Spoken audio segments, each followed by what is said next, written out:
আমার ভাইজান আল্লামা হযরত মাওলানা সৈয়দ কামালউদ্দিন জাফরি মাদ্দাজিল্লাহুল আলী আমাকে বলছিলেন যে আসলে কোরআনের আয়াতে আমাকে বলছিলেন যে ঢাকা বিশ্ববিদ্যালয় এর চতুর্দিকে একটা বড় প্রাচীর তৈরি করা উচিত, যেমন ইয়াজুজ মাজুজের জন্য প্রাচীর তৈরি করা হয়েছিল। কোরআন শরীফ আছে। ইয়াজুজ মাজুজের চালায় তখন এলাকার লোক টিকতে পারে না, তখন জনগণ বলেছিল ইয়া যাল কারনাইন, আমরা আপনাকে সাহায্য করব, খরচ দেব, সরকারি খরচ আর আমাদের খরচ নিয়ে একটা প্রাচীর করে দেন যে ইয়াজুজ মাজুজরা যেন ভাই হইতে না পারে। আজকে অবস্থা কি হয়েছে, পুলিশ পর্যন্ত হয়রান, ওদের মার দেখা পুলিশ বাবারে মা কই দৌড়বে আর একদিকে। আমার বন্ধুগণ, একজন বুজুর্গ ব্যক্তি তিনি পথ দিয়ে যাচ্ছিলেন, তো সে পথে এক সুন্দরী যুবতী মেয়েকে দেখে সেই যুবতী মেয়ের দিকে এই বুজুর্গ ব্যক্তি এক নজরে তাকায় আছে।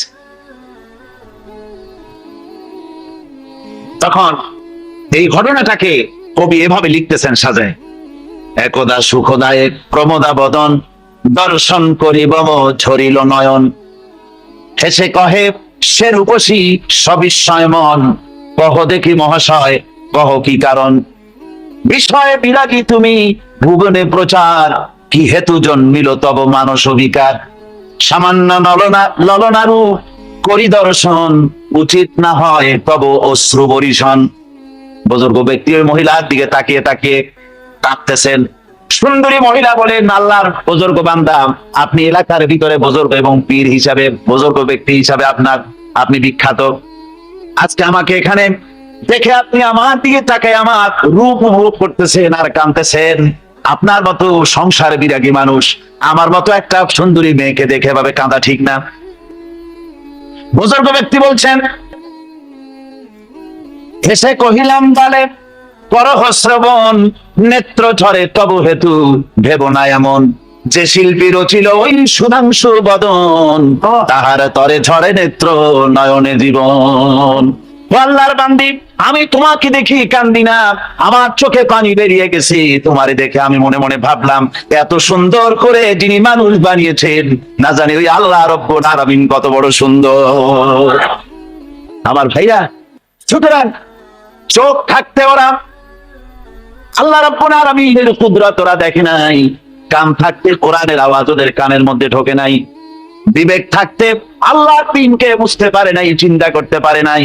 আল্লাহ রাব্বুল আলামিন বলেন, উলাইকা কাল্লানাম, এরা হলো চতুষ্পদ জানোয়ার। এই কাফেরদের দৃষ্টান্ত হচ্ছে সেই রাখালের মতো, যে রাখাল তার পশুদেরকে ডাকে আর ওই পশুরা একটা ডাক শোনে মাত্র, কিন্তু কি যে বলে তা তো পশুতে বোঝেন। কথা বুঝতে পেরেছেন? সুম্মুন বুকুমুন উমিয়ুন ফাহুম লা ইয়াকিলুন, এরা বোবা, এরা বধির, এরা অন্ধ, এ কারণেই কোনো কথা বোঝে না। এরা চতুষ্পদ জানোয়ারের চাইতেও নিকৃষ্ট।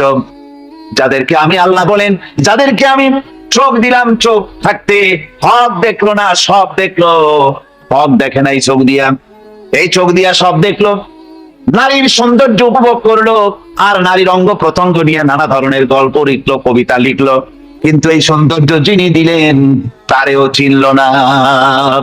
আছে না কত কবি আমাদের দেশে? আমার দেশের সেই কবি জাতীয় পুরস্কার পায় যে কবি নারীর বিশেষ বিশেষ অঙ্গ নিয়ে বেশি করে নির্লজ্জ কবিতা লিখতে পারে, ওই হলো সবচেয়ে বড় কবি। কথা মতোই তো চলছি, তোমার কথা শুনেই তো আজকে জাহান্নামে আসলাম। আমার বন্ধুগণ, নেতা তখন বলবে, ক্বালু লাউ হাদানাল্লাহু লাহাদাইনাকুম সাওয়াউন আলাইনা আজাসিনা আম সাবারনা মা লানা মিন মাহিস। নেতা বলবে, দেখো, নেতারা বলবে, আমি যদি হেদায়েত প্রাপ্ত হতাম আল্লাহর কাছ থেকে, তাহলে তোমাদেরকেও অবশ্যই হেদায়েত করতে পারতাম। আমরা নিজেরাই গোমরাহ ছিলাম, কাজে তোমরাও গোমরাহ হয়েছো। আজকে সবর ইখতিয়ার করার, আমাদেরকে গালাগালি করো আর চাই কিছু করো না কেন, আস্তার কোনো উপায় নাই। এই জন্য আমি যারাই রাজনীতি করেন, যারাই ছাত্র আন্দোলন করেন, সকলকেই বলছি, এই দুনিয়ার জীবনে বন্ধু এবং নেতা নির্বাচনে যদি ভুল করে বসেন, তাহলে কিয়ামতের দিন চরম মূল্য দিতে হবে। কি দিতে হবে? চরম মূল্য দিতে হবে কিয়ামতের মাঠে যদি নেতা নির্বাচন করতে গিয়ে কোন রকম ভুল করে বসেন।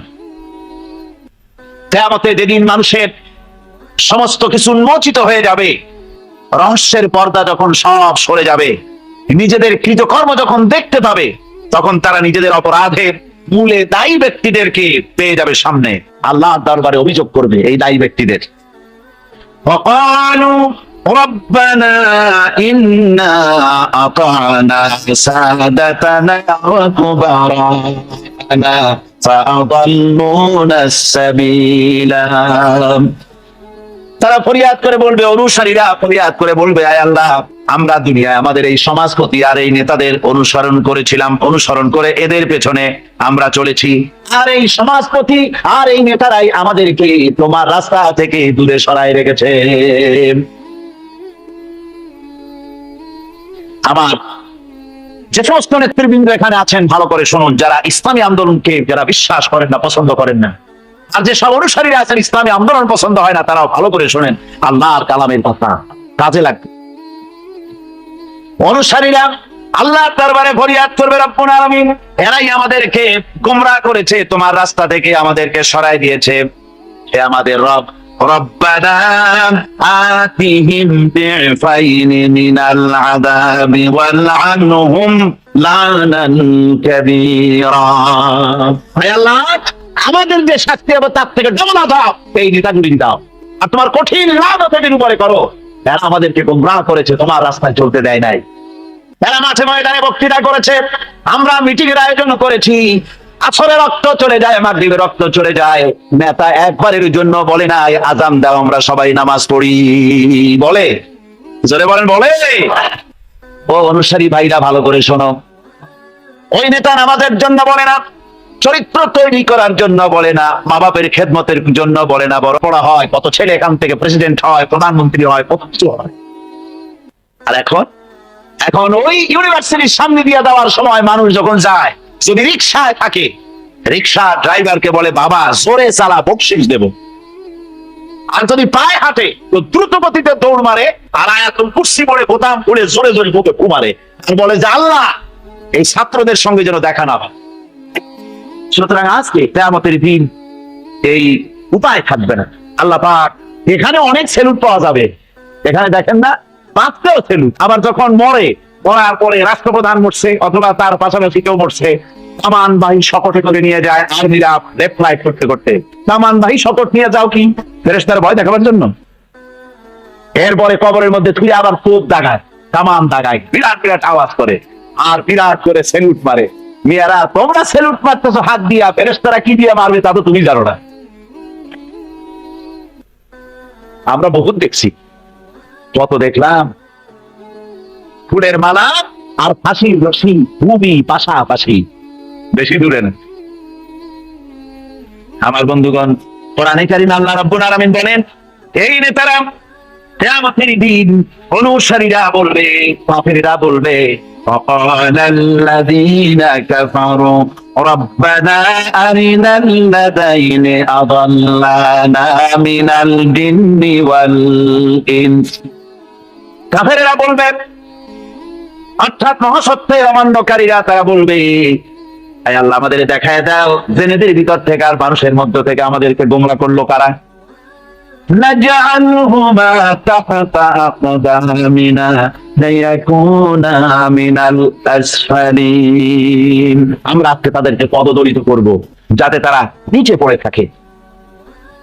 আমার ভাইয়েরা, এই জন্য আল্লাহ ভীরুদের বন্ধু এবং নেতা নির্বাচন করতে গিয়ে খবরদার ভুল করবেন না। কোরআনে কারীম থেকে আমি আপনাদের সামনে পেশ করতেছি, আল্লাহ ভীরুদের সঙ্গে মহব্বত যদি করেন, এই মহব্বত টিকে থাকবে। আর যদি আল্লাহ ভীরু মুত্তাকি লোক ছাড়া অন্যদের সঙ্গে যদি মহব্বত হয়, এই মহব্বত টিকবে না, বরং শত্রুতায় পরিণত হয়ে যাবে। কিয়ামতে এটা কি হবে? শত্রুতায় পরিণত হয়ে যাবে। কোরআনে কারীম বলছে, আল আখিল্লাউ ইয়াওমাইযিন বা'দুহুম লিবা'দিন আদুউন ইল্লাল মুত্তাকিন। আল্লাহ ভীরু মুত্তাকি ব্যতীত সকল বন্ধু সেদিন শত্রুতে পরিণত হয়ে যাবে, আর সেই দিন কেউ কারো সাহায্য করেন। এরপরে যখন দেখবে যে নেতাও আযাব কমাইতে পারলো না, খালি খালি শয়তানকেও গালাগালি দেওয়া হবে, নেতাদেরও গালাগালি দিয়ে দিয়া খাতাবে অস্থির হয়ে গিয়ে, অসহ্য হয়ে গিয়ে তখন সবাই মিলে বলবে, নেতাও বলবে আর ওই কি কয় অনুসারীরাও বলবে, রব্বানা আখরিজনা না'মাল সালিহান গায়রাল্লাযী কুন্না না'মাল। হায় আল্লাহ রাব্বুল আলামিন, মেহেরবানি করে আমাদেরকে এখান থেকে একটু বের করে দাও, এই জমিনে যেতে পারি, তাহলে যা করেছি তার বিপরীত করব, অর্থাৎ যত খারাপ কাজ করেছি আর করব না, এবার ভালো ভালো কাজ করব, দয়া করে জমিনে আবার পাঠায় দাও আমাদের, আযাব আরো সহ্য হয় না। আল্লাহ পাক বলবেন, আওয়ালাম নুআম্মিরুকুম মা ইয়াতাযাক্কারু ফি, তোমাকে কি আমি হায়াত দিয়েছিলাম না, লম্বা হায়াত পেয়েছিলে, তার ভিতরে ইচ্ছে করলে ভালো ভালো কাজ তোমরা করতে পারতে, তা যখন করো নাই, এখন আর ফিরে যাওয়ার পথ নাই, দুনিয়ায় ফিরে যেতে পারবে না। ফাযুকু ফামা লিযালিমিনা মিন নাসীর, শাস্তি ভোগ করতে থাকো, তোমাদের কোনো সাহায্যকারী এখানে আর পাবে না, কেউ তোমাদের সাহায্যকারী নেই। আমার ভাইরা, দুনিয়ায় এই শ্রেণীর লোকেরা, তারা বাইরের চাকচিক্য দেখে বাতিল পন্থীদেরকে নেতা মানে এবং তাদের বন্ধু হিসাবে গ্রহণ করে থাকে, আর হকপন্থীদেরকে তারা খারাপ এবং নিকৃষ্ট মনে করে, ধর্মান্ধ বলে গাইল দেয়। কি গাইল দেয়? ধর্মান্ধ।